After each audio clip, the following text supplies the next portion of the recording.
Evo nas u Knaufu, ponovno smo u sali za praktične prezentacije. Znam da Knauf ima kvalitetne majstore, kvalitetan materijal. Možemo odmah da krenemo da radimo. Pa ako kažeš ti, onda je tako. Ovo su lepkovi za keramiku.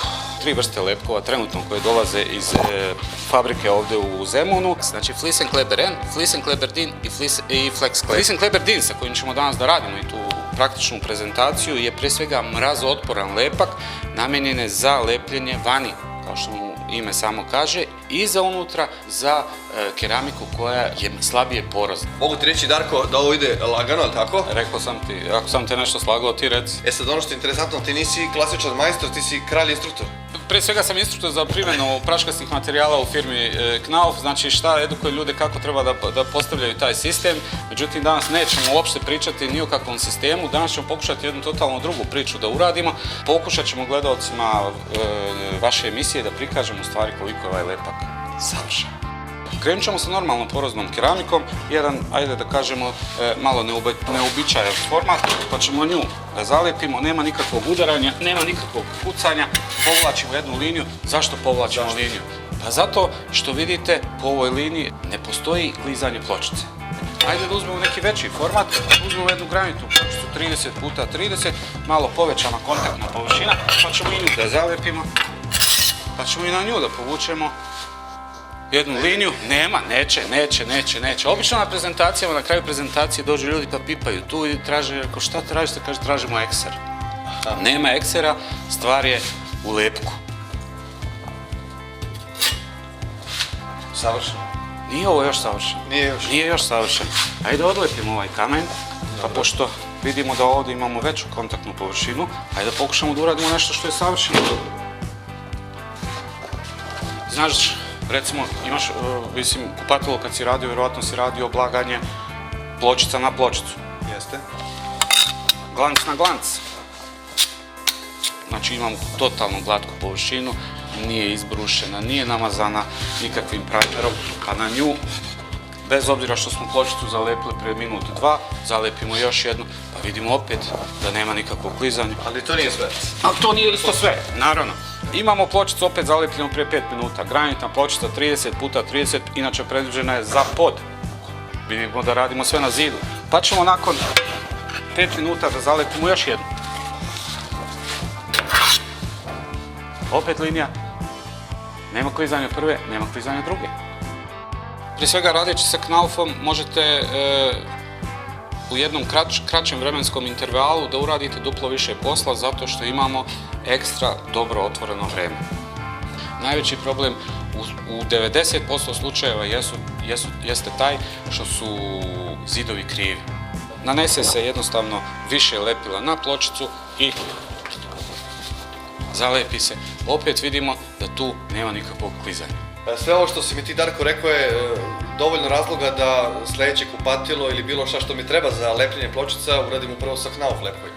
Poslije svega ovo, poslije nabacivanja na debeo nanos, glanc na glanc, granit na granit, gres keramika, primijetio si kad smo smanjivali kontaktnu površinu, vidio si o čemu se tu radi, međutim to nije sve. Sve to što smo pričali o tome šta je to savršenstvo, to je ovo. I neće da padne? Pa neće da padne, jedino ako hoćeš da radimo kant na kant. Znači da idemo da stavimo još jednu.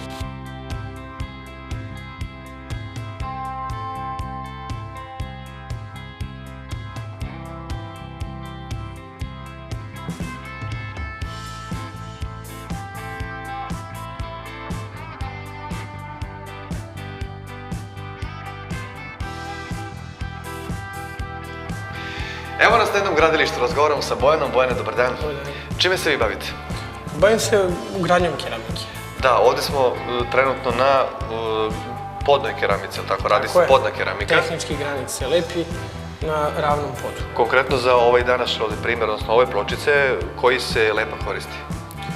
Pa lepimo tehnički granit, bilo koji granit se lepi fleksibilnim lepkovima, ovo je Flexkleber lepak koji je adekvatan. A recite nam, zašto ste se baš opredelili za Knaufove materijale, odnosno konkretno za Knaufov lepak za pločice?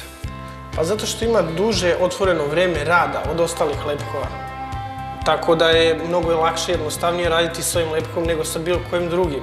Evo sad ćemo pokazati to na jednom primjeru gdje ćemo navući recimo par kvadrata lepka i možemo polako, znači lagano na te nane da postavljamo keramiku i tu neće biti problema što se tiče hvatanja kore koja onemogućava kvalitetno lepljenje. Da, što znači kada majstor kaže duže vreme, kako ste rekli? Duže otvoreno vreme rada. Duže otvoreno vreme rada, to znači da možemo na miru da radimo i kvalitetnije da radimo.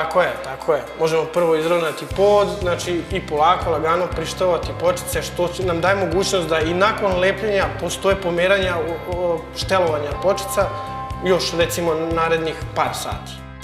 Zašto se ne nanosi na pločicu? Znam da se nekad nanosi i na podlogu na koju se stavlja i na pločicu. Pa nema potrebe, kad kažemo lepak, mislimo na lepak, znači sve ono priča o tom mazanju pločica i to podrazumeva nekvalitetan lepak.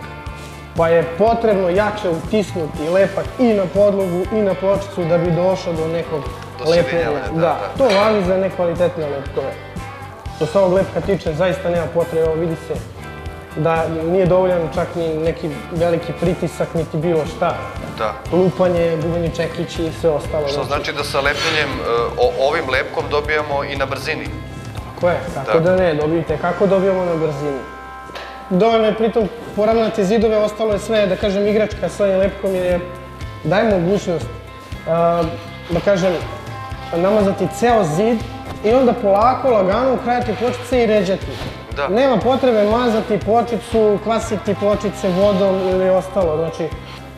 Nakon postavljanja pločica, Bojane, šta dalje radimo? Pa nakon postavljanja sledi fugovanje. Fugujemo isto sa ovom knavom fleksibilnom fug masom, zato što olakšava rad, daleko je jednostavnije raditi sa tim fugomalom. Ja kao keramičar preporučujem svim majstorima da rade sa knaufovim proizvodima, odnosno lepkovima, fugomalima, zato što su zaista kvalitetni i, kažem, mnogo olakšavaju rad. Znači, majstori će dostići gotovo idealne rezultate.